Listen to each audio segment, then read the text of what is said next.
That's what they did to my father, also in the forest. And I went there to see it, and I wanted to stay a little longer, but the man that was driving with the taxi, he said, come on, I have to go. I said, I'll give you more money. I said, I want to sit on my father's grave and cry a little. I put a picture on it there, my father's, and it was a lot of flowers there. I said, please let me stay a little longer. He said, no, no, no. Then he took me to my town, actually to the town back, and they took 2,000 Jews. There were a ghetto, and there were 2,000 Jews in the ghetto. And they took gasoline, they put gasoline in the ghetto, and they burned all the 2,000 Jews. Children, parents, everything. So they burned that. So they took us. I didn't know that, but when I went to my town, in Belarus, and they showed me. And then there was another a few thousand Jews, which is stones made like people, from marble, standing like that. I have actually pictures of that. But he didn't let me stay. I said, I'll pay you more. So till today, I feel bad that I didn't stay longer, and I wanted so much to go back. But there was nobody. There were 70 Jews. There were 45,000 Jews in that town, and there were 70 left. And one lady, when I came in there, one lady, and I was staying in the hotel, and they came to visit me, and one lady said, Anya, I know you. I said, you know me? She said, we used to play together as children. I said, I don't remember. I said, how do you recognize me? She said, I don't know, but I recognize you. I said, I don't remember. She said, I'll bring you pictures from other girls that we used to play, and you'll see that you know me. She brought me pictures the next day, and it's true. She recognized me.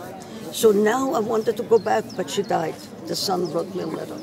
So there were all the people there. So there probably nobody left, just the children, some of them. So that's why I didn't want to go anymore back. When did you go back?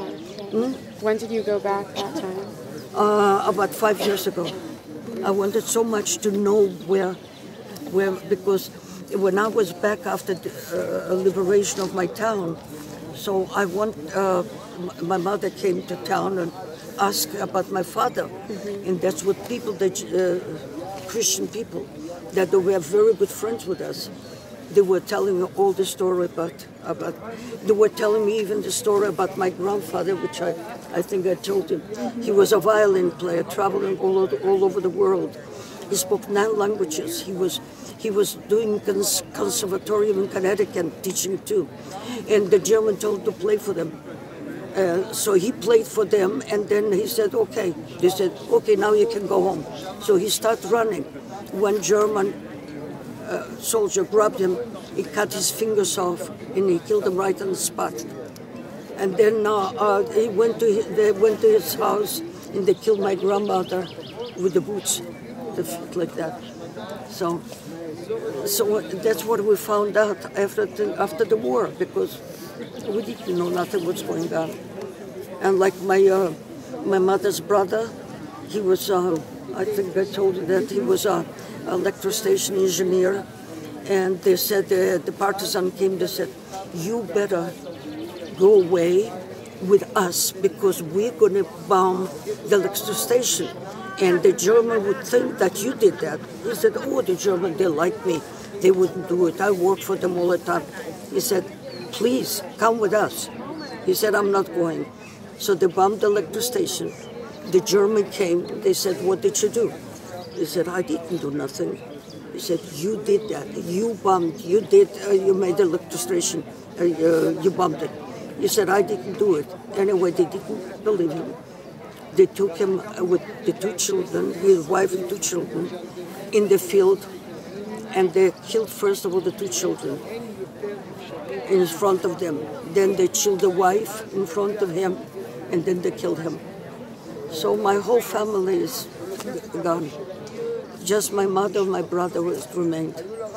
And then I have uncles, which they survived because my uncle was in Kremlin, in Moscow with Stalin. He was a very big shot. So he survived there. And when I found out that St. Petersburg was Leningrad, and in Moscow they didn't have no supply of food, they were eating people. When a person died, they cut pieces and they were eating them. Wherever they had cat or dogs, they were eating them because there was no supply. Because they were surrounded with Germans. They never took St. Petersburg, Leningrad they call it, and they never took Moscow because the whole world Germans will survive, but they never went in there. So they survived, and that's how I found a picture of my father after the war. And when I came into Moscow, and I knew where he lives, my uncle, and I said to a little boy, I said, tell me, is Bogushov lives here? He said, yeah, he lives in this building. I said, where is he? He said, he's at work, but he's going to be in 10 minutes back. I'm sitting on the bench, and I see, I recognize him a little bit, and I walk over to him. He said to me, nothing else. He said, what are you doing here? I said, Dada Grisha, I said, I want a picture of my father. He said, please go away, please, because I was in the United States. He was afraid that maybe somebody's watching him. So he was begging me I should go away. I said, no, I'm not going till I'm not going to have a picture of my father. So he said, okay, you come to the house. I come into the house, he gives me the album, and I'm looking in, and I found a little picture, a passport picture of my father. So I took it, I said, I know there was a picture of my mother with my father. My mother had long hair till the floor almost, and she's with him. I said, I need that picture. He said, please, I beg you. He said, please. They said, they're going to arrest me. They're going to kill me. Please. So anyway, I took the little picture, and that's how I have the little picture. I have it here with me of my father. And when I went on the grave of my father, I put the little picture on the grave of where the flowers are, and I made a picture there. But I couldn't stay too long. That's the thing. He gave me 5 minutes only.